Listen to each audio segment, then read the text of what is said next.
Dans la paracha de la semaine, nous avons plusieurs sujets très intéressants. Un des sujets très intéressants, c'est l'hospitalité d'Abraham Avinu. Et sur ça, la Torah, elle en parle de manière vraiment très particulière. Et elle dit que l'hospitalité d'Abraham Avinu a été tellement extraordinaire que seulement par rapport à son hospitalité à lui, Akadosh Baruch Hu, il a décidé de faire exister le monde, plein de choses. Des choses extraordinaires qui sont dites sur Abraham Avinu. Ensuite, on a tout le problème de Sodome et Amora, tout le problème où Abraham il vient, il va prendre position pour essayer de protéger Sodome et Amora, mais bon, a priori, ils n'ont même pas réussi à trouver 10 tzadikim. Alors quand on parle des tzadikim de l'époque de Sodome et Amora, c'était pas des tzadikim Zarama Rabinouavitch, hein, c'était juste des gens qui veulent pas attendre. Ok, même ça, on n'a pas trouvé. Et Madame Ziggy, c'est bon? C'est bon. À vous noter? Non, pas du tout. Ah, comme ça, vous rentrez bien dans l'ambiance. Sinon, après, on ne va jamais rentrer dans l'ambiance. Avec votre permission. Et même ça, on n'a pas trouvé. Bon, Abraham, il essaie d'intervenir. Au final, Abraham, il laisse tomber. Il n'y a pas de solution. Et à la fin de l'histoire de la paracha, on a le grand classique, pas seulement le grand classique, on a l'événement national, international de tous les bénis d'Israël, Akedat Yitzhak, le sacrifice d'Yitzhak. Alors en quoi consiste le sacrifice d'Yitzhak? Alors c'est un truc très spécial. Akadosh Baruch Hu il dit à Abraham, Lech lecha l'eretz Moria ve'aleu l'Hasham kach na et bincha et yichidecha asher ahavta et Yitzhak. Prends ton fils, ton unique fils, que tu aimes, prends Yitzhak, mais lech lecha el eretz Moria. Écoutez bien les mots d'Hachem.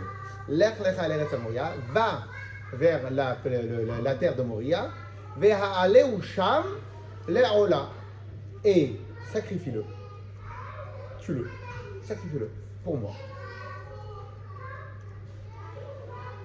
Donc la demande d'Hachem, elle est extrêmement bizarre.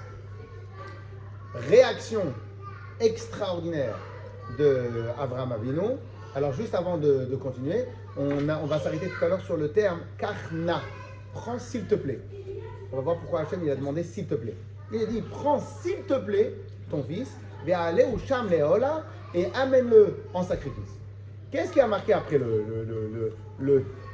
la réaction d'Abraham Avinu? Extraordinaire. Qu'est-ce qui a marqué? Vayashkem. Abraham Baboker.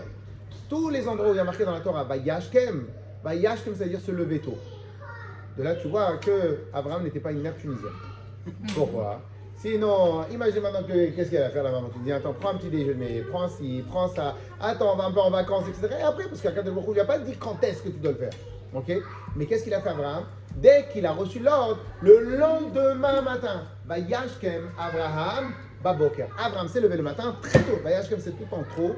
Il se lève tôt le matin et il amène son fils. Les chassidim ils disent, et en vérité, les chassidim disent que c'est la zrizout de Abraham Avinu. Alors zrizout c'est le zèle, c'est l'empressement d'Abraham Avinu qui nous sauve jusqu'à aujourd'hui. C'est le fait qu'Abraham Avinu il a pu aller de manière aussi bessimcha pour faire une mitzvah aussi cruelle, aussi difficile, qui a fait qui nous a laissé du mérite jusqu'à maintenant. Ok? Donc on voit bien que l'ordre d'Akadosh Baruch Hu, il est bizarre. La réaction d'Abraham Avinu, elle est d'une noblesse et d'une force phénoménale. Et après, même une année, j'ai posé des questions, j'ai dit, pour qui ça a été le plus difficile? Pour Abraham ou pour Yitzhak? Ok? Alors la question elle est toujours ouverte, on n'a toujours pas la réponse, pour qui c'était le plus difficile, mais cependant on dit Akedat Yitzhak, le sacrifice Yitzhak. Donc en fin de compte, on pourrait dire ou bien que c'était pour Yitzhak le plus difficile, ou bien que c'est pour Abraham parce qu'Abraham il a dû sacrifier son fils. Ok? Alors maintenant au passage, même pour Yitzhak, pas même, Yitzhak aussi il avait un mérite de folie. Yitzhak il avait 37 ans. Un homme de 37 ans devant un homme de 137 ans pour Abraham. En 2 minutes, il le terrasse. Je fais confiance à mon père. Ensuite, alors maintenant, une des choses que le Yetzara peut nous dire la chose suivante. Mais au final, il n'y a pas eu de sacrifice. Ça va. En vérité, ça c'est une très grande mauvaise langue. Pourquoi? Parce que imagine maintenant quelqu'un, il me dit mon cher ami, comment ça va? Dis-moi, j'ai un grand problème, je dois faire un super business, je sais que tu me fais confiance, etc. etc. Est-ce que tu peux te porter caution à $1 million?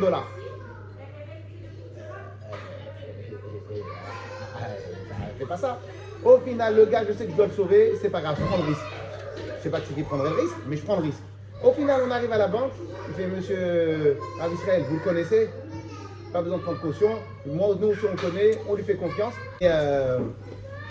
Et au final, pas besoin de prendre de caution. J'ai une question à vous poser. Donc, Shlomo, il demande à Réhouven, tu peux te porter caution. Réhouven, il dit OK. Et au final, pas besoin de se porter caution. D'après vous, est-ce que Shlomo, il va quand même avoir une sensation de reconnaissance vis-à-vis de Réhouven? Bien sûr, pourquoi? Parce qu'à la fin que la banque, elle n'a pas demandé. Elle n'a pas demandé. Mais moi, j'ai dit oui. On est d'accord ou pas? Donc, malgré que, au final, Abraham, il n'a pas fait Akedat Yitzhak, il n'a pas eu besoin de sacrifier Yitzhak, mais concrètement, le mérite, il est extraordinaire. Clair? Clair. Alors maintenant, on va voir après un peu dans le texte. Mais il y a quand même 2 ou 3 points que le rabbi va poser la question. Le rabbi va poser quelques questions. Ok, ça c'est pour l'instant, je vous ai donné un peu le paysage, un peu l'histoire. Et au final, qu'est-ce qui se passe? Abraham, un ange descend. Donc, Akadosh Baruch Hu, il envoie un ange. Il dit à Abraham, oui, Atishlach yadecha el hanahar, ne jette pas ta main sur l'enfant, et ne lui fait rien du tout. Et qu'est-ce qu'il dit après? Écoutez bien ce qu'il dit. Ki ata yadati ki yere elokim ata. Maintenant, je sais que tu crains vraiment Dieu. Ok? Donc, Akadosh Baruch Hu, il a eu ce qu'il voulait, entre guillemets. Il a eu ce qu'il voulait. Et il a dit maintenant, parce que tu as fait, et bien maintenant, je vais te multiplier ta descendance, etc., etc. Au passage, une des 10 raisons pour laquelle on fait le shofar, c'est parce qu'il y a marqué que à la place de sacrifier à Yitzhak, il a découvert derrière un bélier. Et ce bélier-là, on a pris le shofar et de là on apprend. Donc tous les ans, à Rosh Hashanah, pourquoi Akadosh Baruch Hu sauve les Bnei Israël par le Bozrout de Akedat Yitzhak? Clair? Donc, est-ce que c'était à cette période-là exactement? A priori, oui. A priori. Ok? Et donc, voilà. C'est-à-dire, au final, qu'est-ce qui se passe? Akadosh Baruch Hu, au final, Abraham, il n'a pas sacrifié son fils Yitzhak, mais le Zrout de Akedat Yitzhak, il nous tient jusqu'à aujourd'hui. Il n'y ait pas une fois, un instant, où le Zrout et le mérite de Yitzhak Avinu et le mérite d'Abraham et de Yitzhak ne nous soutient pas. Ok? Très bien. Alors maintenant, la grande question qu'on va poser, que le rabbi va poser, est-ce que vous pouvez m'expliquer un peu c'est quoi l'histoire? Qu'est-ce qu'il y a eu de si étonnant? Alors maintenant je vous pose la question. Qu'est-ce qu'il y a eu de si étonnant? Est-ce que c'est la première fois dans toute l'histoire de l'humanité que quelqu'un a été prêt à se sacrifier pour Dieu? Question numéro 1. Oui. Bon, il y en a eu plein qui ont été prêts à se sacrifier pour Dieu. Question numéro 1. Question numéro 2. C'est la première fois qu'Abraham était prêt à mourir pour Dieu? Qu'est-ce qu'il y a eu avant? Ur-Kasdim, avec son père, il a cassé les idoles. Nimrod, il a attrapé. Donc c'est la première fois qu'il a été prêt à se sacrifier pour Dieu. Ok. Et donc, excusez-moi le terme, parce que le terme il n'est pas beau, mais c'est pas grave. Qu'est-ce qu'on en fait un si grand pataquès d'Akedat Yitzhak? Alors vous allez voir qu'en fin de compte c'est quelque chose d'extraordinaire, mais déjà au moment qu'on pose la question, c'est-à-dire, est-ce que c'est le principe de se sacrifier pour Dieu qui a donné à cet événement son ampleur? Dernière question qu'on va poser. Alors la question elle est beaucoup plus méchante. Et pourquoi les nations du monde, elles ne savent pas se sacrifier pour leur Dieu?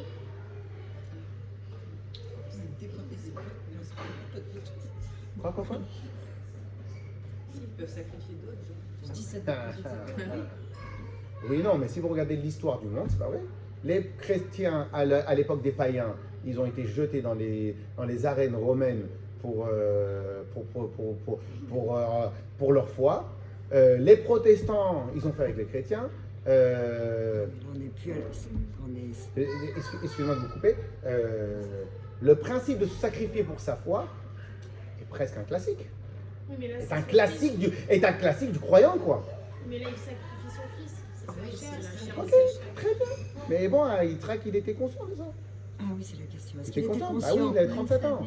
Et 37 ans, il a posé, Non. il a dit, Aïe, assez là. Mais papa, tu veux sacrifier un. Mais il est où? Il est où le bélier? Il est où? Il a dit, c'est là, Béni, t'inquiète pas, mon fils. Et il a commencé à comprendre. Mais attendez, mais 2 secondes. Abraham, il n'a pas pris par la force. Ah non, Il n'a pas pris par la force. Il va attraper quelqu'un et tu lui attaches ses pieds, tu lui attaches ses mains, tu lui mets ses mains derrière le dos, etc. Il a 37 ans, l'autre il a 37 ans. Donc il était conscient, le petit. Il était conscient, le Yitzhak. C'est toujours les petits. Hein. Les Nishma de Ça reste Nissi toujours Metzibora. petit ce que je viens de dire. C'est toujours nos Et bébés. où, Missy? Chaim. Et le Nishma de Nissi Metzibora, tout a été offert Chaim. Claire la question? Elle est bonne la question ou pas? C'est-à-dire, nous, comme on est des croyants et qu'on nous a mis dans la tête que cet événement, il était un événement extraordinaire, donc pour nous, on prend d'emblée cet événement. Mais en vérité, notre travail à nous, c'est Naaseh, Venishma. Toujours prendre la bonne règle. Naaseh, Venishma. C'est quoi Naaseh, Venishma? Bien sûr qu'on écoute, bien sûr qu'on y croit, bien sûr, mais Nishma, on a besoin de comment? Ah, maintenant, cette année, j'ai un plaisir plus important d'étudier avec vous cette sikha-là. Pourquoi? Parce que j'ai eu, alors je vous en ai parlé quelques minutes il y a quelques temps, j'ai un ancien élève qui est au Canada, chercheur, vous avez fait écouter les mémos. Mais pourquoi vous dites que les non-juifs ne peuvent pas faire aussi le Messirut Nefesh, le don de soi, etc. etc. Alors, grâce à cette sikha-là, j'ai pu, normalement, j'ai pu lui expliquer et lui faire rentrer plus de Emouna dans son cœur à lui, alors qu'à cause qu'il est devenu chercheur, donc il a oublié son éducation. Clair? Clair? Donc maintenant, on va essayer de s'approfondir. Qu'est-ce qui a donné à Akedat Yitzhak ces lettres de gloire? Comme ça on dit? Ces lettres de gloire? De noblesse. De noblesse. De noblesse. Yes? Yes? Claire la question? Claire la question? Alors pour résumer, des sacrifices de soi, Abraham il l'avait déjà fait, je ne sais pas la première fois. Deuxièmement, c'est pas le seul dans toute l'histoire de l'humanité. Les autres d'Israël après ils l'ont fait. Bon alors c'est vrai que c'était le premier, mais en réalité c'était pas le premier, mais c'était le premier. On pourrait dire. Donc les autres aussi l'ont fait. Et il y en a certains après on va raconter l'histoire. Et surtout, c'est pas un copyright de Israël. C'est la base, c'est le béaba du croyant, d'être prêt à se sacrifier pour sa croyance. Sinon, après, ça peut être une croyance. Donc, on est obligé de dire, on leur a dit poser cette question-là, clairement. Donc, on est obligé de dire que dans cet événement-là, il y a une saveur, il y a un truc si particulier qui a transformé cet événement-là en événement extraordinaire. Ok? Alors maintenant, pour rajouter sur la charge de la question, on va le lire dans le texte. Le rabbi pose la question suivante. Il y a marqué Karna et bincha et yichidecha. Ok? Prends ton enfant et bincha, prends s'il te plaît ton enfant. Le rabbi il arrête, il dit mais je comprends pas pourquoi il y a marqué prends s'il te plaît. Ok? Alors venez, moi je vous conseille, on va commencer dans les mots. Donc vous prenez la page qui est comme ça, Vaïra, bête.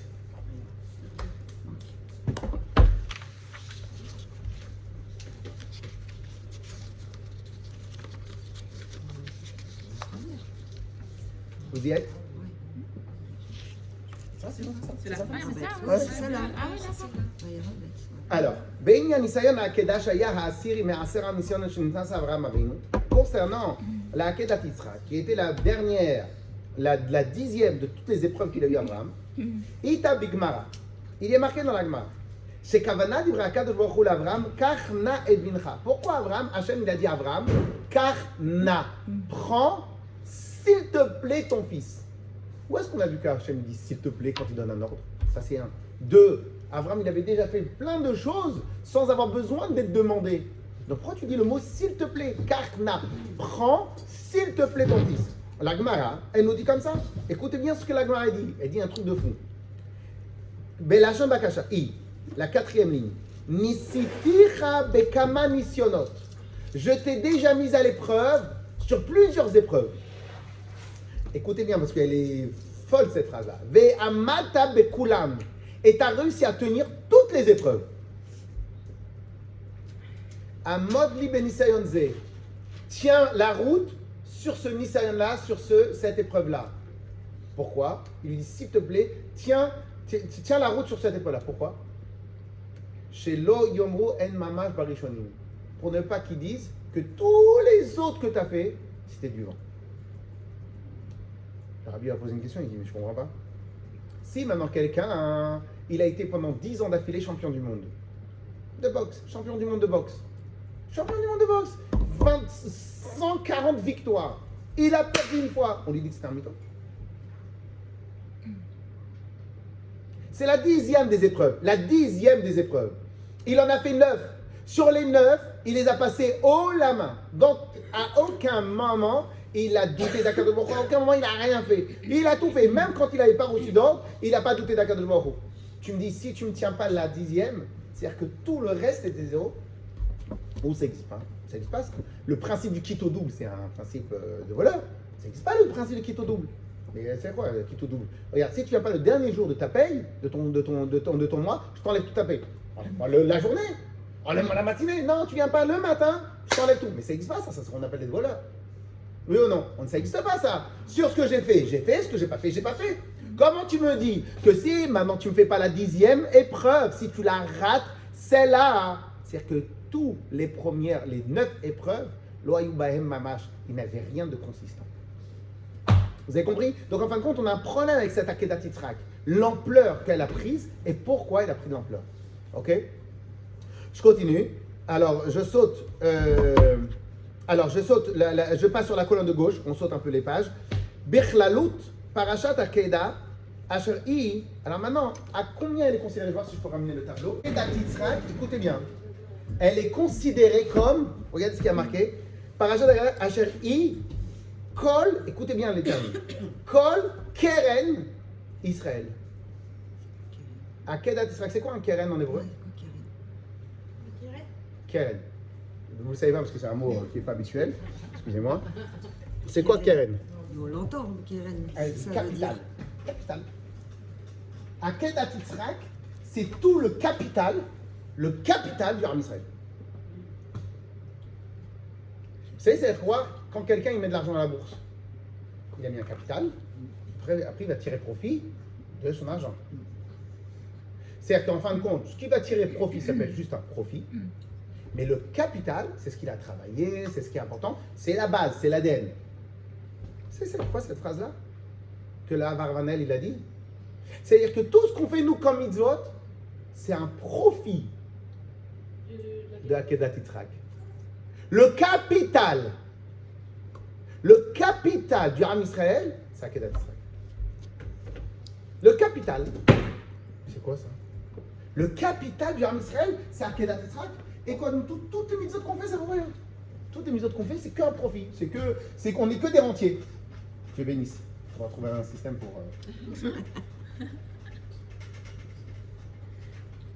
Donc tout ce qu'on fait, c'est quoi? C'est uniquement un profit. On est des rentiers de la mitzvah de Akedat Yitzhak. Claire la question? Claire la question? Ok. Alors maintenant, donc je refais dans les textes. Birchlalut parashat Akedah, ikol keren Israël. Elle est tout le capital de Bnei Israël.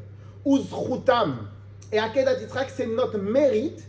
Lifnei aviam shebashamayim. Devant Hachem. C'est notre mérite principal. C'est notre grand mérite devant Hachem.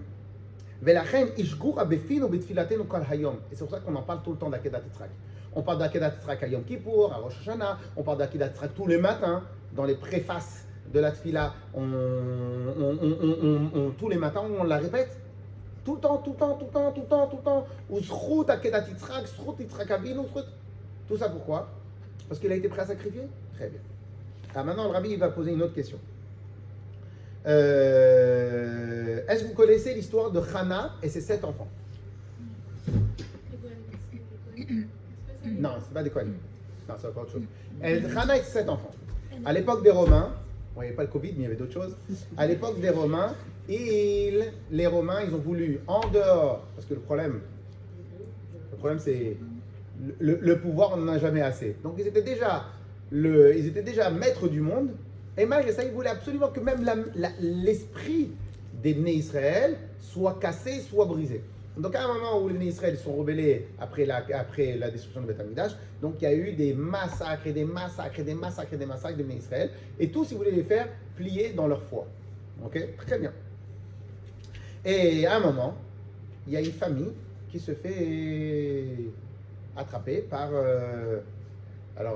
faites attention de ne pas pleurer. Moi, très souvent, j'ai envie de pleurer quand je la raconte, mais comme je vous l'ai dit, je ne veux pas pleurer. Mais c'est quoi? Hana, une dame qui s'appelle Hana, avec 7 garçons. 7 garçons. Ils sont attrapés. Et comme ils voulaient, les Romains, ils voulaient plier la foi des Bnei Israël, donc qu'est-ce qu'elle a fait? Ils ont mis leur allée, notre Dieu préserve la maman sur le côté, et dit maintenant tu vas voir qu'est-ce qui va se passer. Ils prennent le premier, le plus grand. Est-ce que tu te prosternes aux idoles? Sinon on te tue. Qu'est-ce qu'il a dit? Qu'est-ce qu'il a dit? Il y a marqué dans le passou, je suis Hachem ton Dieu, on n'a qu'un seul Dieu, pas d'idole. Voilà. Ils prennent le deuxième, où tu te prosternes ou je te tue. Et marqué, il dit Lo yelcha, Elohim achem al panai. Interdiction d'avoir un autre Dieu. Non, je ne me prosterne pas. Il le tue. Le troisième, il y a marqué Shema Israël, Hashem Elokeinu Hashem Echad. On a un seul Dieu. Paf. Quatrième, Baruch Shem Kevod Machadol Olam Vaed. Tac, il le tue. Le cinquième, Einod, Milvado, il n'y a personne en dehors de la Kadosh Baruch Hu, etc. jusqu'à la fin. Ils arrivent le septième, le plus petit. Même le Romain, même le seigneur romain, il n'en peut plus. C'est pas possible d'être aussi cruel. Même lui, il n'en pouvait plus. Ok? Il vient, il dit au petit, regarde ce qu'on va faire. Je vais jeter ma bague par terre. Tu vas aller la ramasser. Tu ne te prosternes pas. Il n'y a pas d'idole, tu te prosternes pas. Tout le monde va croire que tu t'es prosterné. Mais au final, tu n'es pas prosterné. Et je ne peux pas. Je ne peux pas aller plus loin. Et la maman derrière là-bas, elle tient fort et dit, on ne se prosterne pas. Vous imaginez? Et qu'est-ce qui se passe? Et le petit dit non. Sinon après, ils vont dire, ou bien parce que j'ai pas le courage comme mes frères, ou bien je vais passer ce que mes frères ils ont fait pour de la zut. Hein, ni en apparence, ni en vrai, ni en apparence. Et ils se laissent tuer. Hana, comme ça il y a marqué dans la Gemara, à ce moment-là, elle dit à Abraham Avinu, Abraham, toi t'en as amené un, moi je t'en ai amené 7. Oui ou non? Alors la question, elle se renforce encore plus. Alors en fin de compte, qu'est-ce qu'il y a eu? Quelle est la particularité qu'on doit apprendre de Akedat Yitzhak qui a donné un tel pouvoir à Oam Israël pendant toutes les générations? Et qu'est-ce que nous on doit en apprendre comme enseignement et comment nous on doit vivre dans notre vie de tous les jours? Ok? Très bien. Alors maintenant, on va, comme vous êtes un shiur avancé, donc on va essayer d'aller bien profondément Bezrat Hashem dans notre explication. Est-ce que quelqu'un peut m'expliquer c'est quoi un intérêt?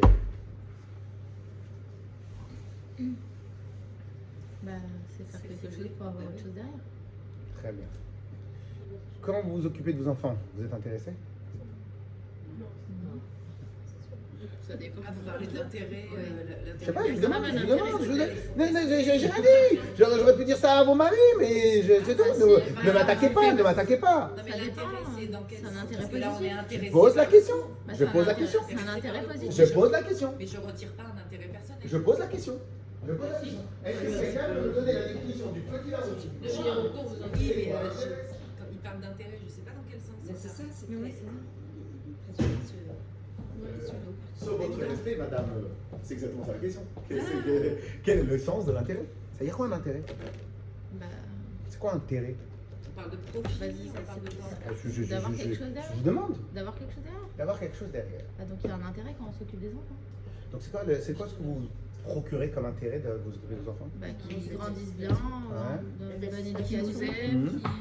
Qui Ah ouais, soient après sympas, Ah, qui nous soient aiment. sages. Alors ça, Non, mais qui c'est... nous aiment, c'est un sujet. Ça, Ouais, c'est... vrai. Non, mais Ah ouais, que ah tu les ouais. fais kiffer. plus Alors, tard, juste comme ça, si maintenant vous voulez réussir Bezrat Hashem dans votre éducation, sachez, hein, Madame Francourt, hein, Tu les fous. Ouais, c'est... mais quand tu- Oui, je m'en souviens très bien. Si vous voulez bien avancer dans votre éducation, il faut bien annoncer clairement à vos enfants, je ne suis pas là pour que tu m'aimes. Ah, vous insultez. Oui, Madame Francourt. Ah, mais ça, c'est- Vous écoutez, mais moi aussi j'écoute. Vous écoutez les cours, moi aussi j'écoute. Non, mais c'est un intérêt. C'est Alors, pas alors, vraiment- ok. c'est pas vraiment pour nous, mais. Non, je sais, c'est difficile à écouter, mais pour réussir l'éducation de nos enfants, il ne faut pas chercher leur amour. Dès que vous cherchez leur amour, vous êtes fini. Alors, c'est pareil pour le mari. Quand tu vas l'éduquer, ton mari. Bah oui, c'est dit que tu l'éduques, c'est pas la bonne. Alors, nous en reviendrons. Alors, quel est votre intérêt? Quel est votre intérêt? Mon intérêt, c'est qu'ils grandissent dans le droit chemin. Enfin, selon mon droit chemin. Et vous en tirez quoi comme profit? Bah, de la La satisfaction tranquillité. personnelle, ouais. La Mhm. tranquillité. Mais il y a plein de trucs. Et il est où le profit? Oui, c'est Ouais, il est où le c'est profit? ça, Quand c'est je ça, mange un bon repas et j'en tire une satisfaction personnelle, j'en ai profité. Mais vous tirez quoi comme profit? Que vos enfants ils soient bien éduqués? La tranquillité. On est tranquille. Ouais, pas mal, pas mal, pas mal, pas On mal. dort tranquille. C'est déjà bien. Alors, qu'est-ce qu'on tire comme profit? Moi, je veux que vous me donniez la définition émette de l'intérêt.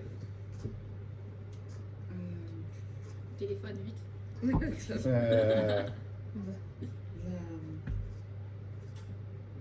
Ah Mais c'est trop facile si vous ne me laissez pas chercher. Mais tout n'est pas Quoi intérêt. C'est trop facile si vous ne me laissez pas chercher. Et je réfléchis. Mais tout n'est pas intérêt. Hein? Tout n'est pas intérêt.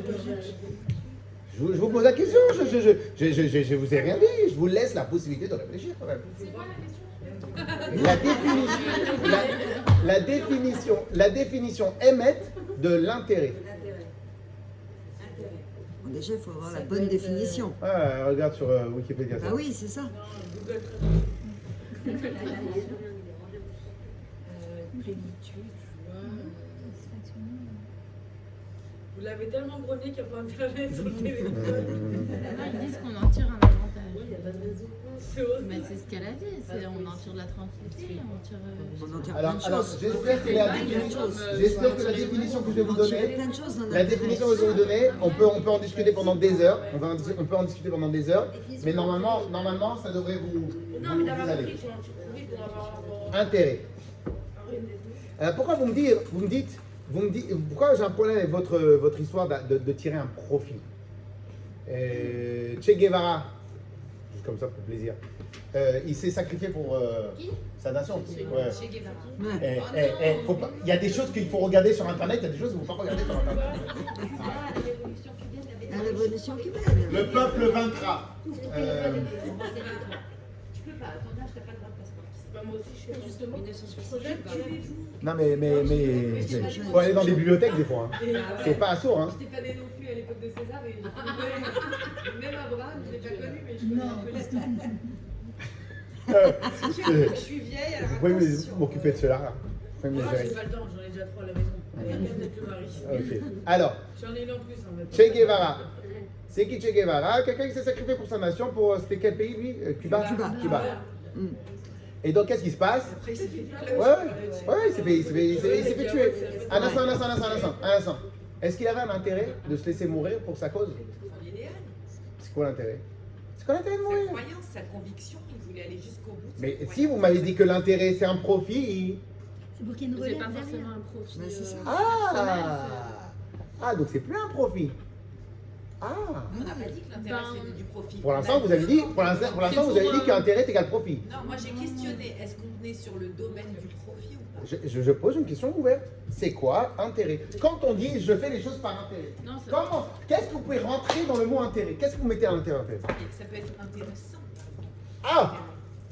Ah, je suis dans les trucs bleus, je suis dans la ouais. Ah! Pas mal!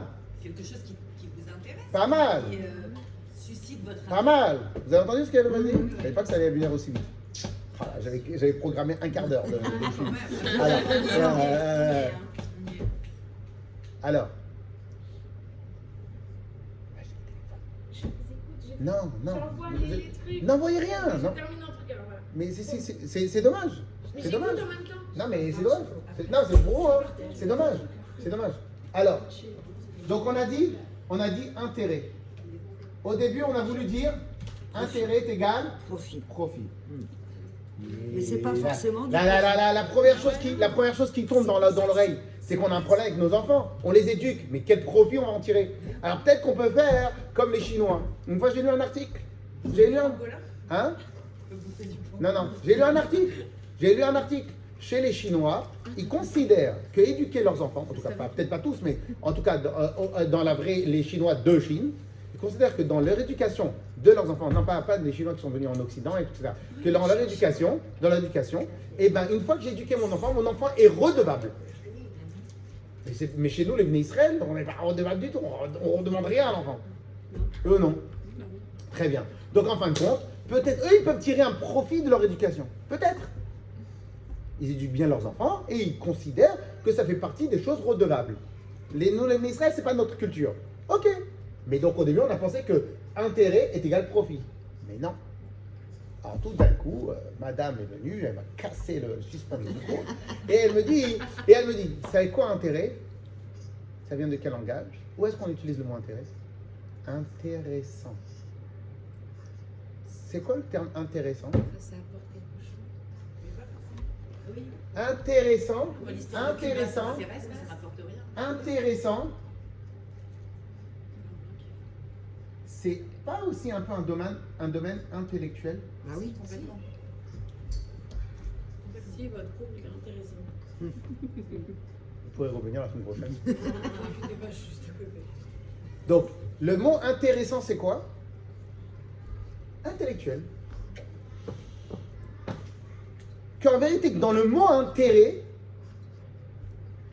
alors oui, au final, ça pourrait m'apporter quelque chose de la connaissance, de la science, du savoir.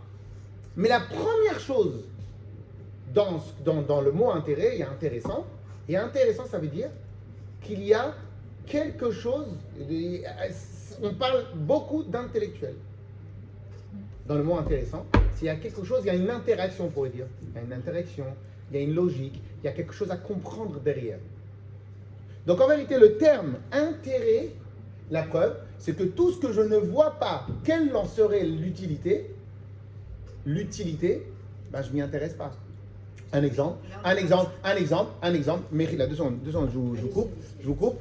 Un très grand problème, les enfants ont à l'école. Pas un très grand problème, c'est les enfants ils peuvent rencontrer un problème psychologique quand ils vont à l'école. À quoi ça sert de faire des maths? Vous avez le téléphone maintenant, vous tapez 10 fois 25, il vous sort le chiffre. C'est pas pour ça. Alors vous leur dites quoi? Qu'est-ce que vous leur répondez? C'est pour que ton cerveau il développe un sens, pour que tu sois plus rapide, que tu sois plus logique, pour ça te développe d'autres sens. C'est pas parce que Ça le stimule. non, je sais pas, ça ouais. Non, mais nous, Donc- on a dit ça quand on était petits, ça m'a développé. Si, ben on s'en rend pas compte, je pense. Donc, au passage, si c'est vraiment ça votre réponse, autant les envoyer à la yeshiva. Et au terminal 32, Bah oui, pourquoi pas, je n'ai jamais Autant les envoyer à la yeshiva. Si maintenant c'est ça votre réponse, et ben en fin de compte, vous justifiez pourquoi on n'a pas besoin de les envoyer à l'école, qu'on les envoie à la yeshiva.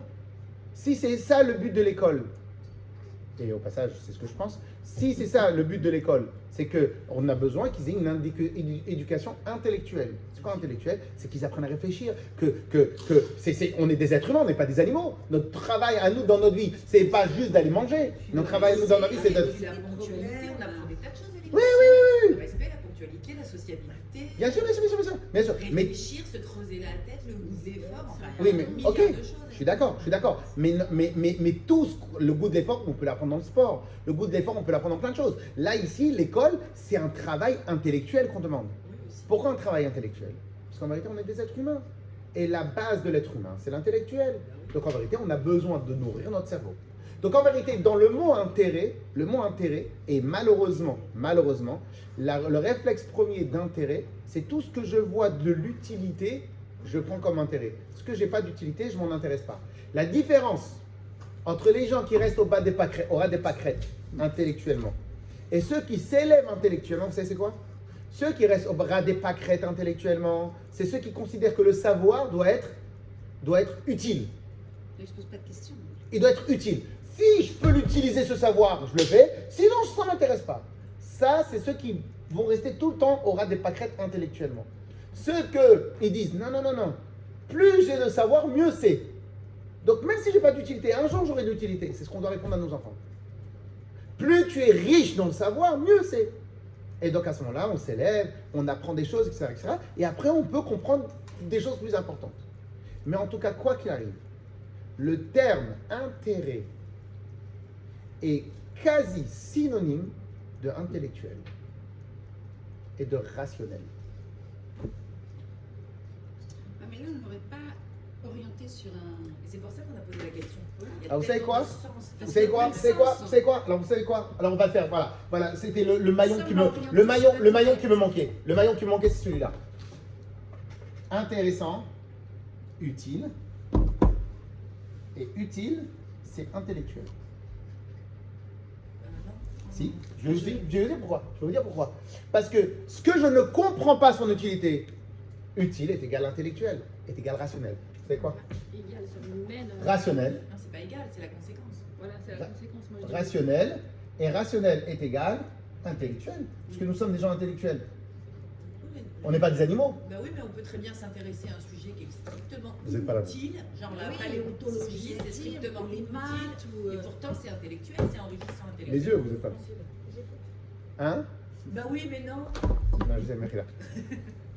Alors je disais, on peut s'intéresser à un sujet qui est strictement inutile, et pourtant qui est Non, enrichissant. impossible. Si, Oui. je m'intéresse Alors. Mais ce qui Utile. est utile, c'est parce que vous considérez que c'est intellectuel. Et comme je suis quelqu'un d'intellectuel, donc c'est parce que vous êtes mature. Comme vous êtes mature, donc ça veut dire que dans votre tête à vous, Je crois qu'il va dire vous quand il dit. Non, mais non. C'est parce que les enfants, ils comprennent pas ça. Eux, les enfants, pour eux, l'utilité, c'est ce que je vais utiliser aujourd'hui. Quelqu'un qui est mature. Gad Elmaleh, est-ce que ça t'a déjà Non, sauvé la vie quelqu'un un peu? qui est mature, c'est quelqu'un qui comprend que c'est de la richesse à prendre. Quoi qu'il arrive, ok? Alors qu'un enfant, ça ne sert à rien. Lui, il dit, pour aujourd'hui, ma cour de récréation, ça ne me sert à rien. Parce qu'il a une petite vision du monde. Voilà. Ce que je dis, c'est ça le sens. Donc, plus on est mature dans sa tête, plus en vérité, je veux apprendre beaucoup de choses. Pourquoi? Parce que je sais, par expérience, qu'un jour ou l'autre, ça va m'aider. Que ça va m'aider dans ma journée, que ça va m'aider dans expliquer à quelqu'un d'autre, ça va m'aider. Donc, quoi qu'il arrive, j'aimerais oser et dire que dans le terme intérêt, il y a tout ça. Intéressant, utile, que nous on est des êtres humains, c'est rationnel. Rationnel, c'est-à-dire qu'on le comprend. Et rationnel est égal à intellectuel. Ce que je veux dire par là, écoutez le scoop de cette année, ce que je veux dire par là, c'est que je considère que le terme intérêt, en fin de compte on a tout dit, intérêt est égal intellectuel. Tout ce qui est rationnel et intellectuel rentre dans intérêt.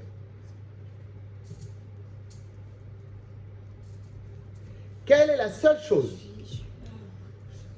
Il me manque un petit maillon, mais on pourrait en discuter parce que le problème qu'on a, c'est que nous, la base, non, parce que écoutez, madame, la base, c'est que utilité, on croit que c'est, nous sommes des êtres humains intellectuels. Un être humain, c'est un intellectuel, ok, c'est un cerveau. Donc toute notre vie, elle tourne autour de notre intellect. C'est tout. Donc tout ce qui est intérêt, c'est tout ce que je comprends. Alors maintenant, pour répondre. Elle n'arrive pas à la sortir. Oui, vous voulez dire quoi, pardon?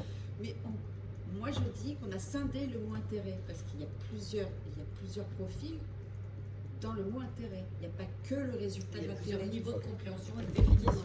Ok. Alors maintenant, Je suis allé un peu loin dans l'explication. On reprend le cours. Si vous êtes, tout le monde est là? Tout le monde est là.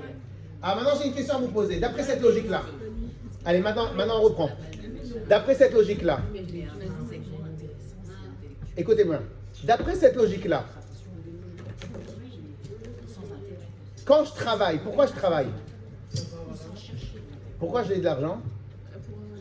Pour nourrir sa famille. Utile. Travailler. On est d'accord?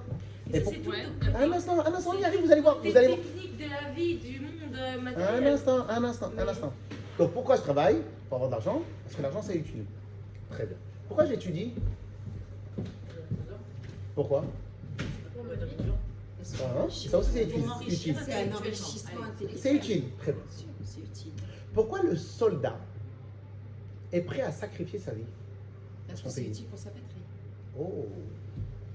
Donc là, vous voyez bien que le terme utile, un instant, vous voyez bien que le terme utile, c'est pas que mon intérêt à moi aujourd'hui.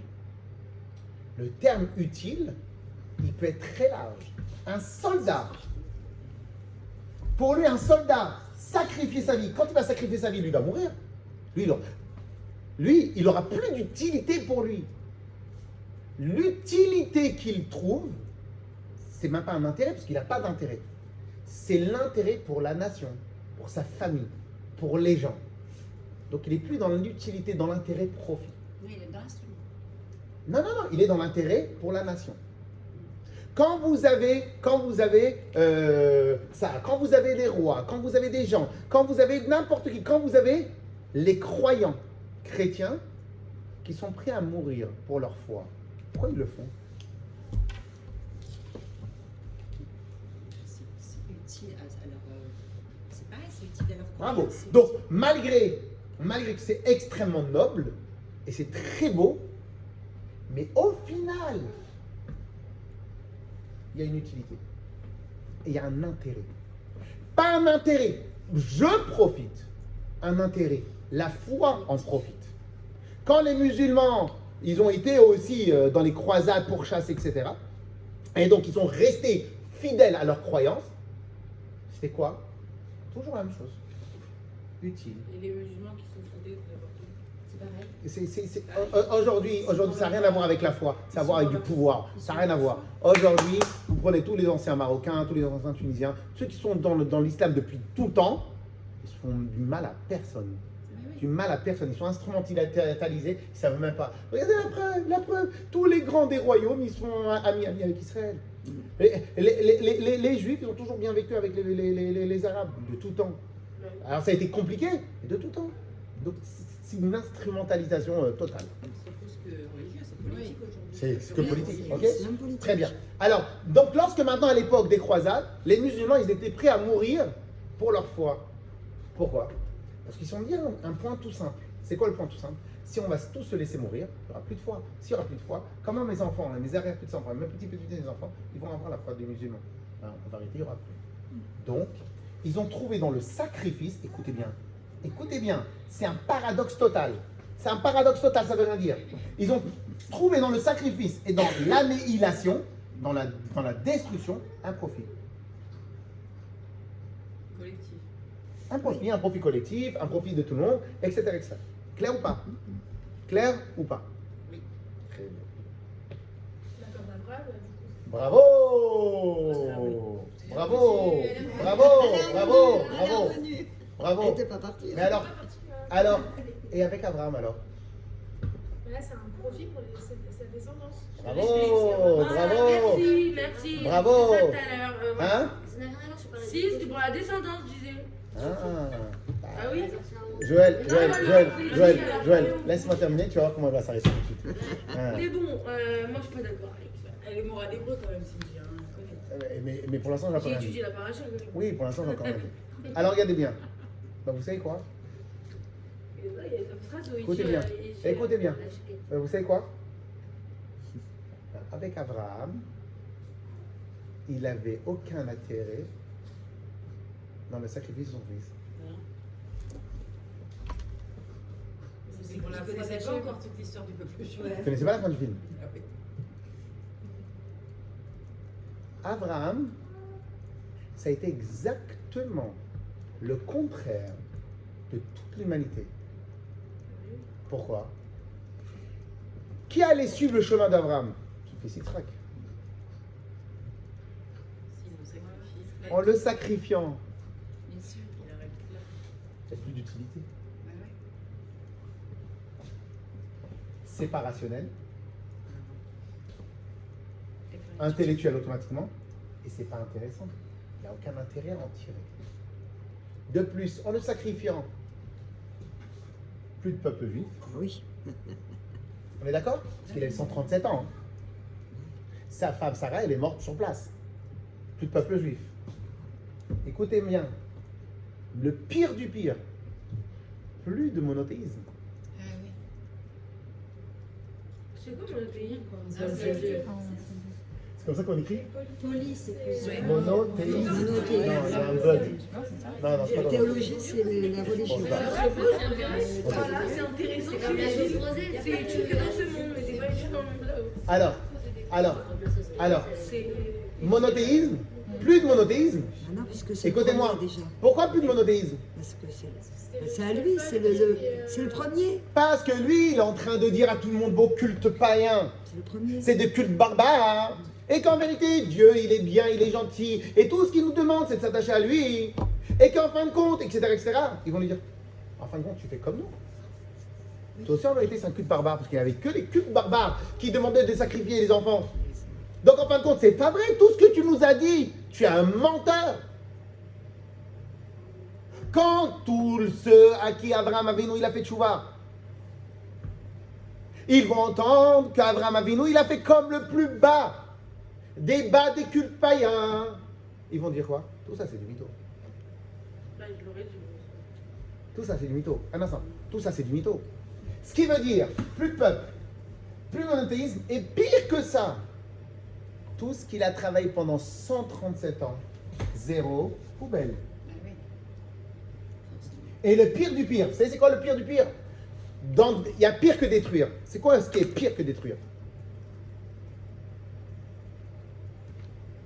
C'est utiliser ce que tu as construit pour détruire. Ça, c'est le pire. C'est comme si maintenant j'aide quelqu'un à monter son affaire et après il a utilisé toutes les techniques pour me descendre mon affaire. Alors, allez, nos Dieu préserve. C'est quoi? Pourquoi c'est pire? Parce que pas seulement il détruit. Quelqu'un, il peut être détruit dans son travail, dans sa vie, parce qu'il y a des circonstances. Il n'a pas réussi à tenir le choc. Mais lorsque maintenant c'est celui que tu as monté qui te détruit, il y a pire que pire. Tout ce qu'Abraham leur aurait appris va se retourner contre. Alors, allez, nos Dieu préserve. Il y a des gens, il y a des rabbinim qui ont réussi à faire tchouva à certaines personnes, mais de manière par électrochoc, en faisant peur, en faisant plein de choses. Ben, très souvent, ces gens-là qui sont faits tchouva par la peur, et pas par la construction, par la peur, quand ils se rebellent, ils sont quasiment irrécupérables. Pourquoi? Ils utilisent toutes les techniques qu'on leur a données pour les parer. Donc, en fin de compte, ils utilisent tous les savoirs qu'ils ont eus pour aller contre. C'est clair? Donc, en vérité, pas seulement qu'il n'y aura plus de peuple, pas seulement qu'il n'y aura plus de monothéisme, pas seulement qu'il n'y aura plus de notoriété, tout à la poubelle. Mais pire, ils vont utiliser tout ça pour aller contre. Et tout celui qui ouvrira la bouche le lendemain d'Abraham Avinu, ils vont l'impiler. Alors j'ai une question à vous poser. Super coup de poker, d'Hachem. J'ai une question à vous poser. J'ai une question à vous poser. J'ai une question à vous poser. Il était où l'intérêt d'Abraham Avinu en faisant ça? En étant prêt à sacrifier son fils? Confiance aveugle. Aucun intérêt. C'est un héros. Il n'y a 100%. aucun intérêt. Et ça qui nous différencie. Entre ça, c'est l'humain. Et Abraham, c'est le divin. Parce que dans l'humain, il réfléchit que par intérêt. Que ce soit un intérêt de ce que je vais manger, que ce soit un intérêt pour la cuisine française de la gastronomie, que ce soit un intérêt pour la nation, que ce soit un intérêt pour la liberté de l'humanité, que ce soit un intérêt pour l'Occident. Il y a toujours un intérêt. Parce que tout est intérêt utile, rationnel, intellectuel. Lorsque c'est Dieu qui te demande, ça ne peut pas rentrer dans les mêmes critères de sélection de toi, de comment toi tu réfléchis, puisqu'en fin de compte, Akadosh Baruch Hu ne réfléchit pas comme un humain. Donc lorsque maintenant Dieu il a demandé à Abraham Avinu une chose dans lequel il y avait tout et absolument tout à perdre. Là, ça allait faire quoi? Ça allait montrer, écoutez bien, ça allait montrer presque aux nations du monde la différence. C'est quoi la différence?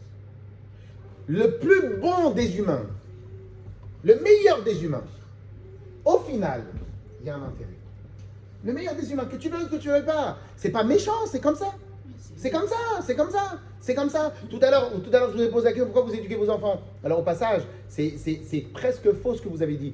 Vous dites, parce qu'on est content, parce que en vérité, on éduque nos enfants parce qu'on a une responsabilité. C'est comme ça qu'on doit réfléchir. Dieu, il a donné ces âmes-là entre nos mains, on a une responsabilité. C'est pas une partie de travail, c'est pas une partie de jeu, c'est rien du tout. C'est pas parce que c'est sympa d'être maman. Et c'est pas une partie de plaisir. Voilà, c'est pas parce que c'est sympa d'être maman. Et c'est pas pour en tirer une fierté. Non, ce que je veux dire, c'est voilà. Non, je sais que vous ne le pensez pas, mais ce qu'il faut penser, c'est que Dieu, il a mis ces neshamot là entre vos mains dans vos responsabilités. On est responsable de nos enfants. Ça n'a rien à voir avec je les aime, pas les aime, amour maternel et tout ça. Tout ça, ça nous brouille notre manière de réfléchir. Non, mais on est d'accord qu'on ne fait pas ça par intérêt, mais on est quand même fiers quand notre enfant, voilà. Je suis entièrement d'accord. Mais le niveau au-dessus, c'est uniquement mission responsabilité. On l'aimera toujours si on réussit à l'éduquer. C'est le côté humain. Oui, voilà, même si dévie, on l'aimera quand même. Donc, c'est quoi, je veux dire que même si notre enfant il dévie entre guillemets, on l'aimera quand même. Alors, avant d'arriver à ça, c'est à la base l'ADN de pourquoi on éduque nos enfants. Pourquoi on a des enfants? On a des enfants pas pour assouvir notre besoin paternel ou maternel d'être papa, d'être maman. On a des enfants parce que Dieu il nous a donné ces neshamot-là en responsabilité. Point. À la ligne, fin de citation. Il n'y a pas de... Hein? Ça calme en fait, c'est vachement mieux comme concept. Non, mais... Vraiment, Non mais deux secondes. Des parents, ils avaient des problèmes avec leurs enfants. Ils n'arrivaient pas à avoir de l'autorité. Alors pour d'autres raisons, parce qu'ils étaient divorcés, culpabilité, tout ça. Je dis non, stop. Arrêtez. Vous avez une responsabilité. Non, il a récupéré sa responsabilité. Il a récupéré son autorité. On a la responsabilité de faire en sorte qu'il soit au plus proche d'Hachem. Donc Oui, mais la majorité des gens, donc je dirais même 99% des gens, dans leur relation avec leurs enfants, c'est une relation d'amour, excusez-moi le terme, c'est une relation d'amour sentimental, et tout ça, c'est pas ça. Ça c'est après, si tu as du temps, tu peux les aimer. En fait, c'est ça là, le... Non, parce que je pense que les aimer, ça peut aider. Ça me développe et tout. C'est un moyen. Les aimer, c'est un moyen. Quand tu aimes tes enfants, ils vont plus écouter. Quand tu as plus de relations avec eux, c'est un moyen. Mais derrière l'ADN, c'est quoi? C'est la mission que les parents ont d'amener à bien leurs enfants dans ce monde-là. Ok? Donc je reviens, on en reparlera une autre fois. Je reviens sur ça. Donc qu'est-ce qui se passe? Absolument tout. La meilleure maman du monde, au final, si elle réfléchit comme une humaine, au final, elle aura un intérêt au final. Elle aura un intérêt parce que ça va être quelqu'un de bien. Elle a un intérêt parce qu'il va amener au monde du bien, parce qu'il va révolutionner. Elle aura un intérêt parce que c'est humain. C'est humain, c'est rationnel, c'est logique. Que nous vivons tous ensemble. Alors aujourd'hui, plus le monde va et plus on voit qu'en vérité, le monde entier, il est tout petit. Okay, c'est ce qu'ils essayent de faire maintenant en bloquant les frontières, etc., de séparer les gens. Mais sinon, jusqu'à il y a 6 mois, attends maman, ça fait longtemps que je t'ai pas vu. Bon, attends, je prends un avion, je prends un billet. Tu vas en Amérique, ça te coûte 350 €, 450 €. C'est aussi pour ça qu'il y a eu des bugs. Hein, parce qu'en fin de compte, le monde était Bon, ouais, ne m'énervez pas. Ne m'énervez pas. Il s'énerve tout seul, le gars. Ne m'énervez pas. Parce que je m'énerve tout seul. Cette situation m'énerve tout seul. En fait, non, c'est très dur ce que je vais dire, mais on est des robots en fait. Tiens, je connais ça. C'est pas un robot. C'est pas un robot. Ben si. Non. En fait, C'est on pas doit un robot. tout faire en sorte pour avoir ce qu'on veut après. On est des Et shluchim en fait, c'est d'Hachem. pour avoir- être dans le- On est dans des le- shluchim. dans le- avec Hachem. On est des shluchim Et pourquoi d'Hachem. tout faire pour avoir- pour être La avec di- Hachem? Alors la différence entre nous et des robots, c'est que le robot n'a pas de libre arbitre. On a un libre arbitre. Si on veut, on ne le fait pas. C'est ça notre mission. Notre mission à nous. Mais en vrai de vrai, le libre arbitre, il existe, mais il n'existe pas vraiment. Bon, c'est une autre question. Ok, Si, mais si, non, il il existe. n'existe pas Il vraiment. existe. Il existe. Mais on en parlera avec un plaisir. Bien, mesdames, c'est clair ou pas? Vous avez compris la différence fondamentale? Alors maintenant, comme ça, après, si on a besoin de réfléchir plus longtemps, on aura le temps de réfléchir. Alors maintenant, on va comprendre la phrase grave de la Gemara. La Gemara, elle a dit une phrase super grave. Ne tombe pas à cette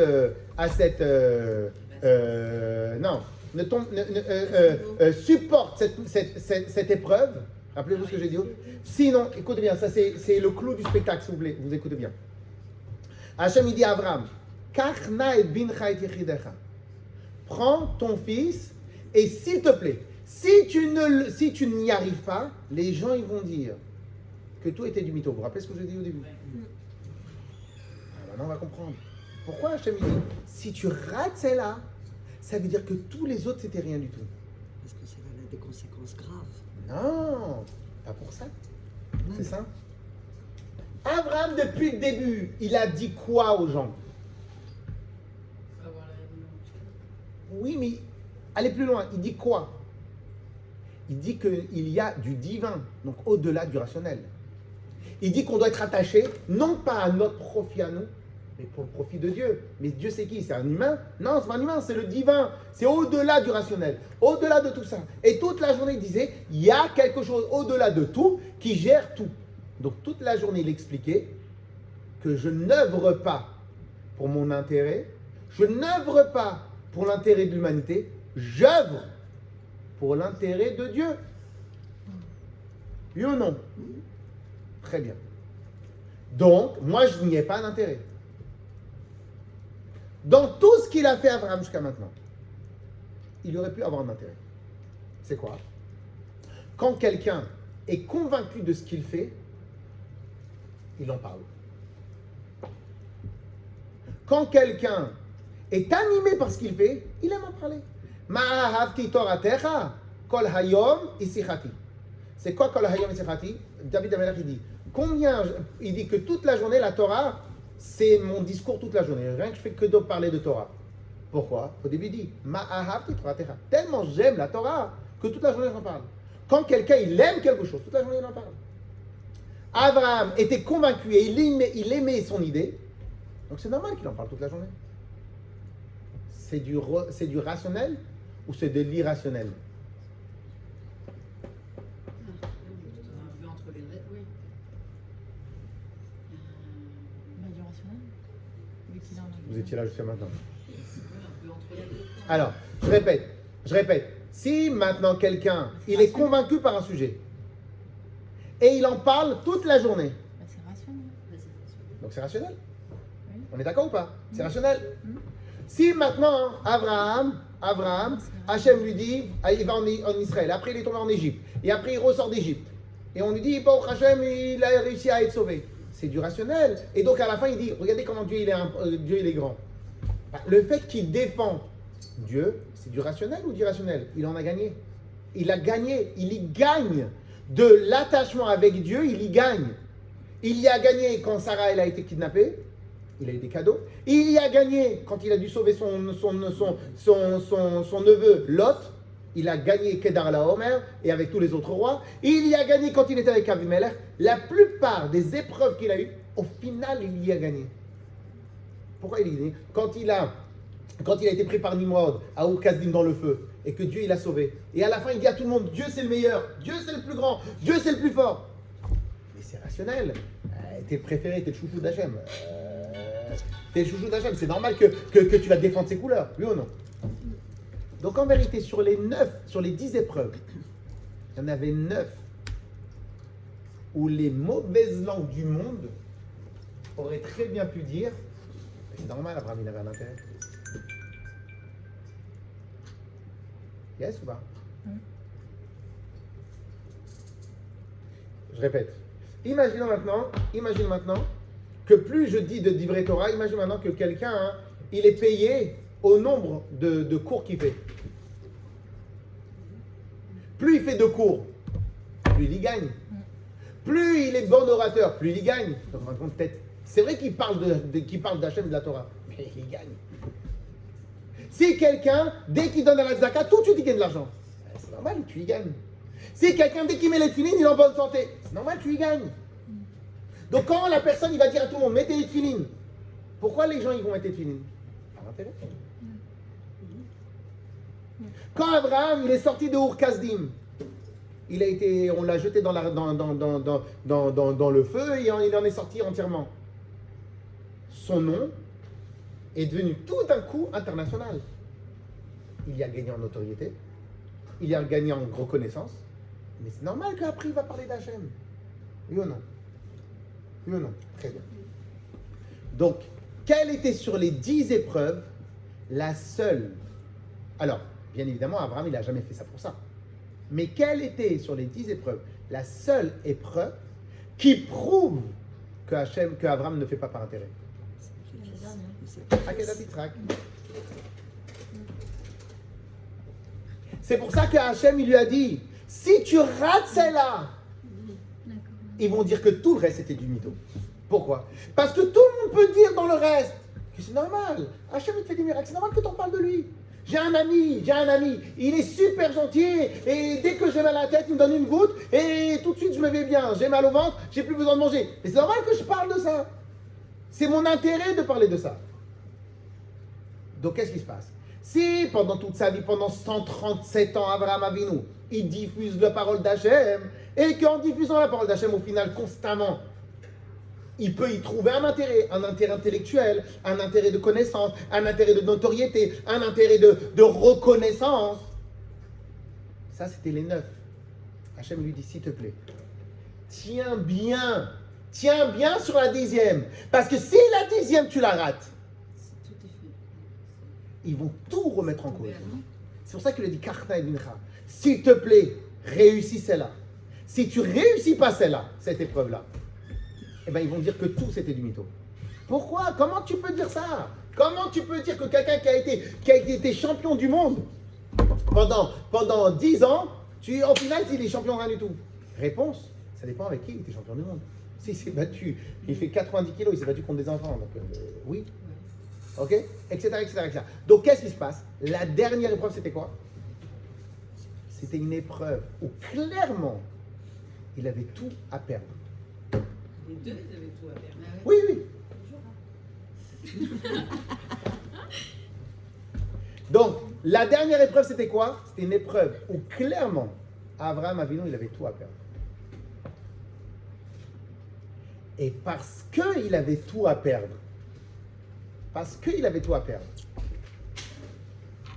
il s'est réveillé, parce qu'il avait tout à perdre, ça a prouvé que le service de Dieu d'Abraham Avinu était un service basé sur le divin, sur l'irrationnel, était un service de Dieu basé sur le non-intérêt et sur uniquement l'intérêt d'Hachem.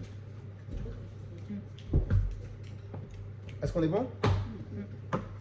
Alors maintenant, on peut comprendre le dernier point. Rappelez-vous la deuxième question. La deuxième question qu'on a posée, c'était pourquoi c'est le capital?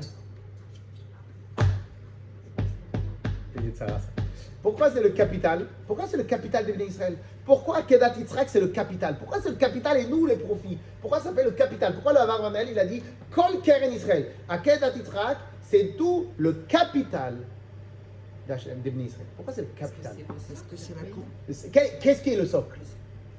Le sacrifice. Ce sacrifice-là, Oh non. cet acte-là, d'avoir accepté de sacrifier son sang. Non. Non. Non. Il a réussi la 10e. Oui, mais non. Fondement de notre religion. Oui, mais non. Comment mais non. Vous dites pas le bon mot. Ah. Pourquoi c'est le socle? Oui, c'est le socle. Oui. Pourquoi? Pourquoi c'est le capital? Pourquoi? Et pourquoi?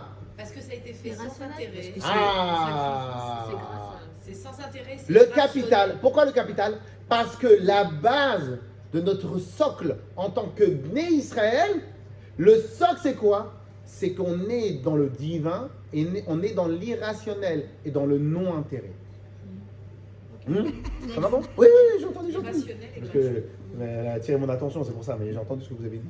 C'est pour ça. Alors, oui ou non? Excuse-moi, ma belle. Non. Vous avez compris ou pas? Vous avez compris ou pas? Claire? Claire ou pas? Donc pourquoi c'est le capital? Parce que à travers cette épreuve-là, Abraham Avinu a démontré à tout le monde, s'est démontré à lui et a éduqué son enfant que dans le service de Dieu, on ne cherche pas l'intérêt, on cherche la mission. On ne cherche pas l'intérêt, on ne cherche pas l'utilité, on ne cherche pas l'intérêt et l'utilité, on cherche le divin et au-delà de l'intérêt et l'utilité. Ah, mais que tu as une utilité, ça veut dire qu'est-ce que je peux y faire? Et je l'ai demandé l'utilité, je ne l'ai pas demandé. Je l'ai pas demandé. Si tu étudies bien, eh ben tu es intéressant. Mais j'ai étudié parce que tu m'as demandé d'étudier. Après qu'il y a des conséquences de ce que tu fais, tu donnes à la tzedaka. Donc Akadosh va donner plus. Mais pourquoi tu donnes à la tzedaka? Est-ce que tu donnes à la tzedaka pour que Dieu te donne plus ou tu donnes à la tzedaka parce que Dieu il a demandé? C'est ça la question. Mais toute notre vie, on va faire des choses pas par intérêt en vrai. Au début, on commence par intérêt. Mais alors pourquoi nous mettons ça Mais d'où vous en tirez la force? Et c'est ça la question. D'où vous en tirez la force? On tire pas profit au final parce que. D'où vous en tirez la force? Vous en tirez. Alors maintenant. Tu le fais sans intérêt et que tu y trouves un intérêt. C'est cadeau. Tant mieux. Nous on trouve tout le temps. Il y a toujours un intérêt. Bien sûr. Oui, mais il y Mais a c'est des choses très, que tu c'est fais, très. même si tu sais que C'est Oui. sur le fil, hein. Oui, parce que tu Oui. as Sur le des fil, hein. enfants, tu t'as des enfants parce que tu vas Parce avoir des que enfants. les gens, ils En font. fait, c'est toute une chaîne, une lignée, et c'est un Mais c'est ce éternel qu'on a dit. recommencement. C'est ce qu'on a dit, c'est Mais humain. Pourquoi Mais c'est ce qu'on a dit, c'est Pourquoi humain. mettre des êtres humains dans ce cas-là? Comment? Pourquoi être un être humain? Parce Non, qu'au c'est final. tout notre travail. Putain, si vous voulez devenir un robot, vous nous dites, on appelle quelqu'un et c'est ça le travail. C'est ça le travail. En fait, j'arrive pas Et dans le petit. à adhérer le fait que toute notre vie c'est une mission, ok, parce que c'est HM, c'est sûr. Ah non, vous avez le Mais droit. pourquoi? Ah, vous avez le droit que ça soit pas une mission, vous avez le droit de tirer profit de tout ce que vous faites. Vous avez le droit. Dieu il donne le libre arbitre à Mais chacun. on C'est a notre rien choix à au nous. final, on a C'est rien notre choix à au nous. final.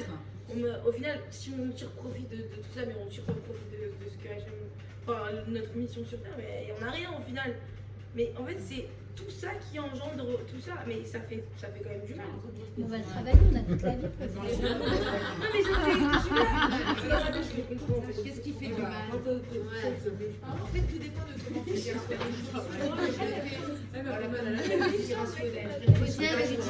aucun avantage, aucun profit. Je vais vous acheter Ah ouais. Par opposition, voilà. Pour moi, Opposition à tout ce que je fais pour que ce soit utile. Voilà, c'est par opposition à ça. mais pour moi, on dit qu'on a libre arbitre, mais on l'a pas vraiment.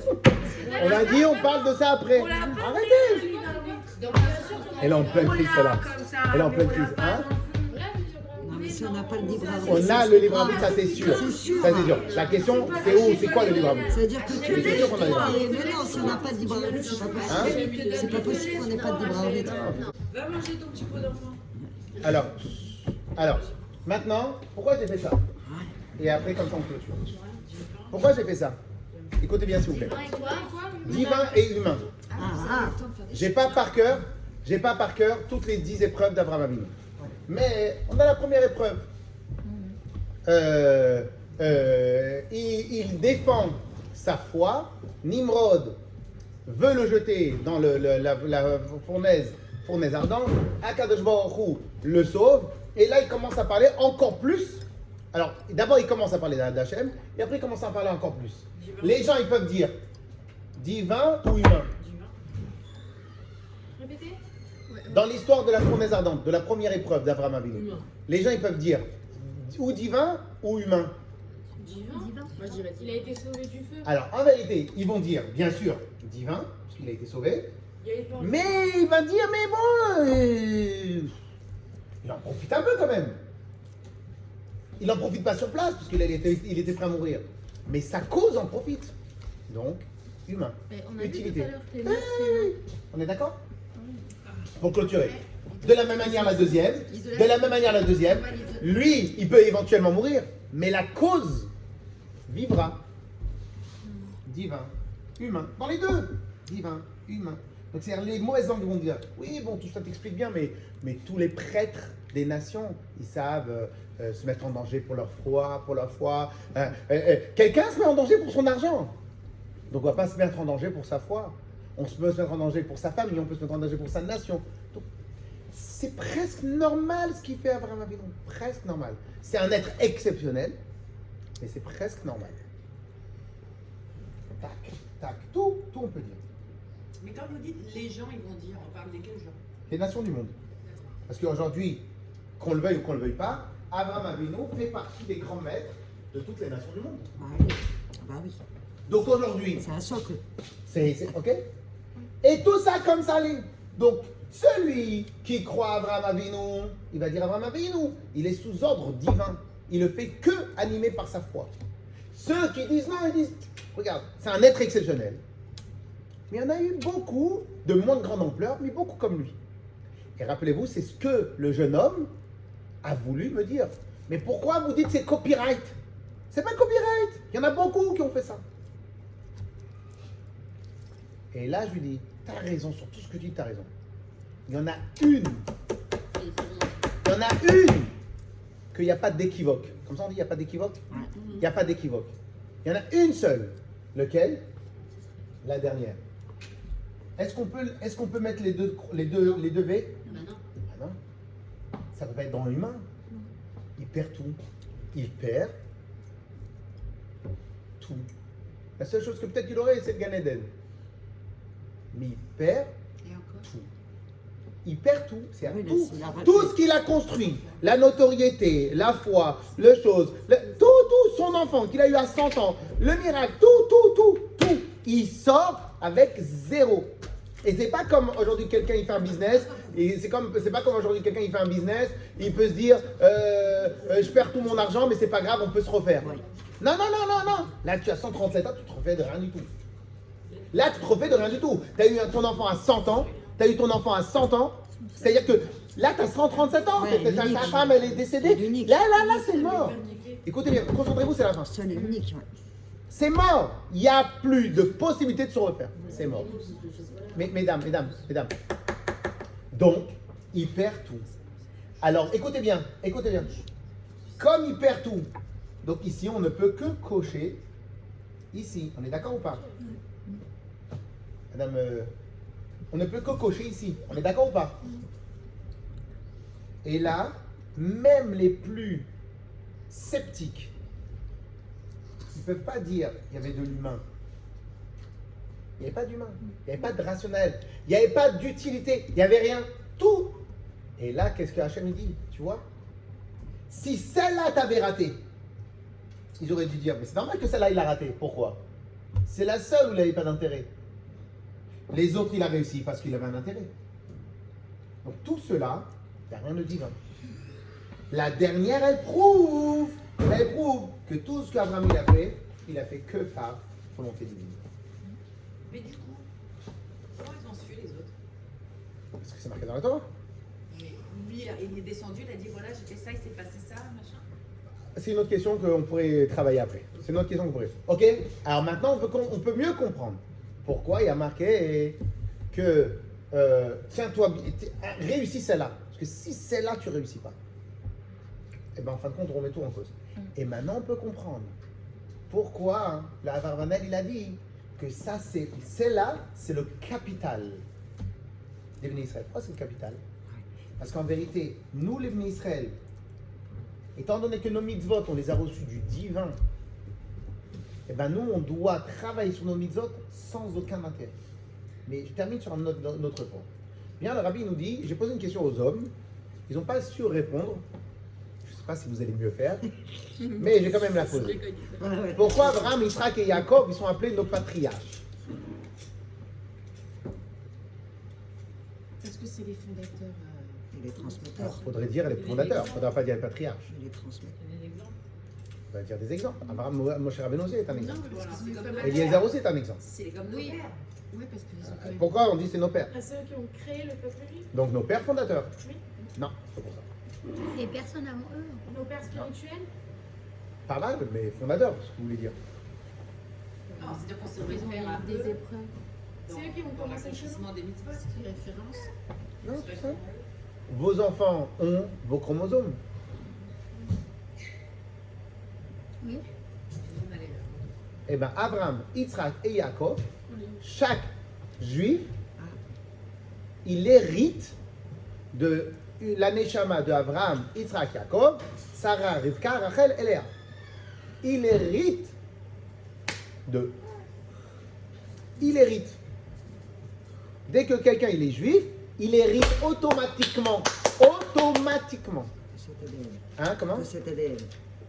La Neshama que Oui, chacun enfin, il a, la Neshama que chacun reçoit, ADN, il reçoit, Neshama. elle a une part d'Abraham, une part de Yitzhak, une part de Jacob, une part de Sarah, Rivka, Rachel et Léa. Par conséquent, regardez ce que le Rabbi nous dit. Par conséquent, cette capacité-là de servir Dieu sans aucun intérêt, on l'a tous de série et par défaut à l'intérieur de nous. Et là, maintenant, on peut mieux comprendre ce que Chana, elle a dit. Chana, elle a dit, toi, t'as amené un, moi, j'en ai 7. Mais ça n'a rien à voir. Non. Même Chana, quand elle a fait ce qu'elle a fait, malgré que c'était pour que la foi survive, c'est pas ça son préoccupation première. Et c'est pour ça que tout à l'heure, Madame Lévy, elle a eu la facilité de dire, non, mais c'est pas ta raison première. Tu peux en avoir un intérêt, mais c'est pas ta raison première. Dans toutes les mitzvot que Hachem nous a données, dans toutes les mitzvot, il y a un intérêt puisque toutes nos mitzvot, elles sont extraordinaires. Les 613 des autres, mais 613 des autres extraordinaires. Donc tous, elles sont extraordinaires. Donc tous, on pourrait dire qu'il y a un intérêt. Mais c'est pas pour ça que tu le fais. Pourquoi c'est pas pour ça que tu le fais? Parce que ton socle à toi, ton keren, ton capital, et c'est ça que ça veut dire le capital. Parce que ton capital, qu'est-ce qui t'a rendu toi un Ben Israël? C'est ça. C'est cette force-là d'Abraham Avinu. C'est ça qui t'a fait hériter. Donc comme c'est ça qui est inscrit dans tes gènes, donc toi tu as une capacité de te surélever au-dessus de l'utilité de la rationalité. Tu as une capacité de... Où est-ce qu'on voit? Et c'est sur ça que j'ai terminé avec le discours avec ce jeune homme. Et où est-ce qu'on voit ça? Et à la fin il a essayé de me plusieurs que je dis. T'as pas écouté, t'as pas compris ce que j'ai dit. Alors quand tu dis ça à un chercheur, c'est quoi, je n'ai pas compris un truc. Alors je lui dis, et voilà la preuve. Où est la preuve, la plus grande preuve, la plus magnifique preuve? Tous les croyants qui ont été prêts à mourir pour leur foi, ils étaient pratiquants. Mais oui. Les juifs ils sont prêts à mourir pour leur foi, même les non-pratiquants. Parce qu'il y a cette. Même les non-religieux. Parce que c'est cette étincelle et cette étincelle de. Quand quelqu'un, c'est comme si maintenant vous allez dire à un prêtre ou un imam, t'imagines, toute sa vie, il a fait que d'expliquer à tout le monde qu'il faut s'attacher à l'islam, et le jour où on le met à l'épreuve, non, c'est bon, c'est quoi, chrétien? Pas de problème, chrétien, très bien. Je rechange ma garde-robe et tout, etc. Tout ce qu'il a fait jusqu'à maintenant, ça va jeter à l'eau. Donc, il va vivre matériellement, mais spirituellement, il aura esquinté toute sa vie qu'il a fait. Donc au final, parce qu'il pratique sa foi, donc c'est pour ça qu'il défend la foi qu'il pratique. On est d'accord ou pas? Très bien. Est-ce qu'on a déjà vu des croyants qui ne croient pas? En réalité, ça n'existe pas. Oui. Mais des gens qui ne croient pas en une chose, qui ne pratiquent pas la chose, et qui se disent, on n'en a rien à fiche, et qui sont prêts à mourir pour cette foi-là. Pourquoi ça n'existe pas? Parce que c'est pas logique. Quand tu es croyant, c'est normal que tu sois prêt à tout donner pour ta foi. Quand tu es français, tu combats pour la France. Quand tu es américain, tu combats pour l'Amérique. Quand tu es humain, tu combats pour l'humanité. Mais quand tu n'es pas de tout ça, tu combats là. Et bien, qu'est-ce qu'on a vu dans toutes les générations? Des Bnei Israël qui a été pas du tout pratiquants, pas du tout religieux. Ils n'en ont rien à faire, ni Yom Kippour, ni Rosh Hashanah, ni Pessah, ni rien. Dès qu'on les a touchés dans leur judaïté, là, ils sont prêts à tout. Pourquoi? Et qu'est-ce qu'on affiche de cette judaïté?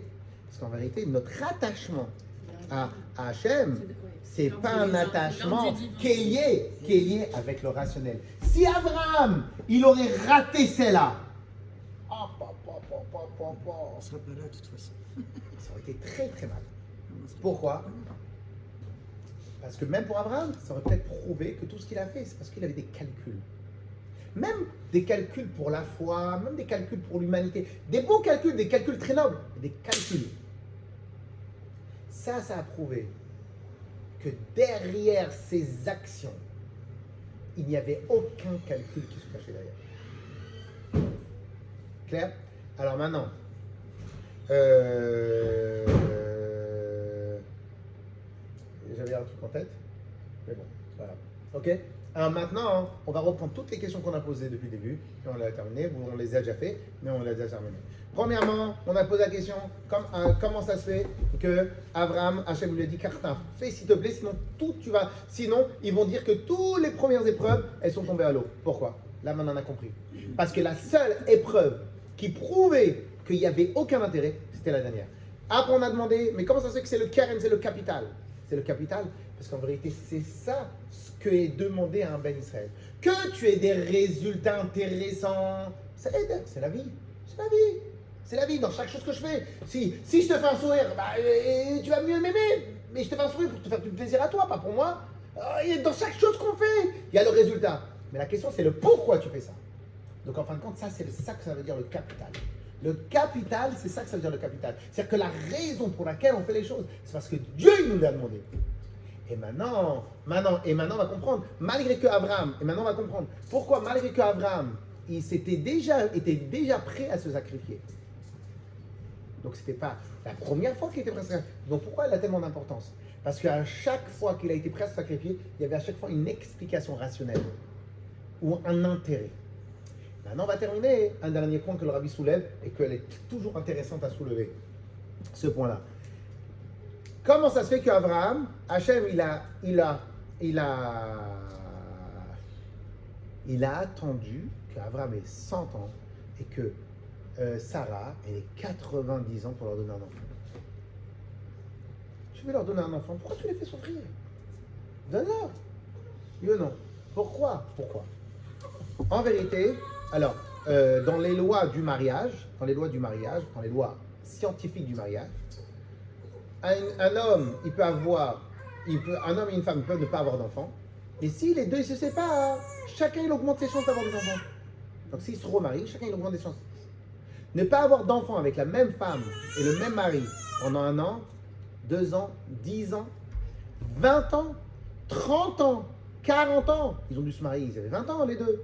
Donc ça veut dire qu'ils avaient minimum 70 ans de mariage. Ne pas avoir d'enfants, comme il y en a qui disent, quand tu as 4 garçons, la possibilité d'avoir une fille, la possibilité à 4 filles, la possibilité d'avoir... Donc il y a des choses scientifiques. Si pendant 70 ans tu es marié et tu n'as pas d'enfant, avec la même personne, et la preuve c'est qu'Abraham, il n'avait pas de problème. Parce qu'au final, il a eu un... Donc en fin de compte, avoir un enfant avec Sarah, scientifiquement, c'est impossible, ça n'existe pas. Alors, surtout à l'époque où il n'y avait aucun moyen, et surtout à l'âge. Pourquoi Hachem il a attendu? Et le facteur de l'âge, et le facteur de l'époque, il n'y avait pas de choses, et surtout le facteur de 70 ans de vie commune. Il faut montrer le divin. Oui, voilà. Pourquoi il a attendu?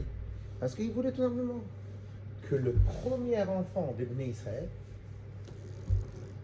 ça soit miracle. Ah oui, ça soit du divin, d'une autre Donc dimension. en vérité, qu'est-ce que Hachem il voulait? Que tout le socle des Bnei Israël, ça soit que ça. Et ça, c'est la raison pour laquelle Akedat Yitzhak, il a une place si importante. Parce que c'est le capital, et parce qu'on rappelle à Hachem notre capacité à nous, Bnei Israël, de faire les mitzvot, même si on n'y a pas intérêt, et parce qu'on rappelle à Kadosh Baruch Hu que notre attachement avec lui n'a absolument aucun lien et n'est pas factorisé par un intérêt ou autre chose. Il n'y a absolument aucun lien avec cela. Notre capacité à faire des mitzvot est totalement détachée de notre intérêt ou tout autre intérêt. C'est-à-dire, Merci.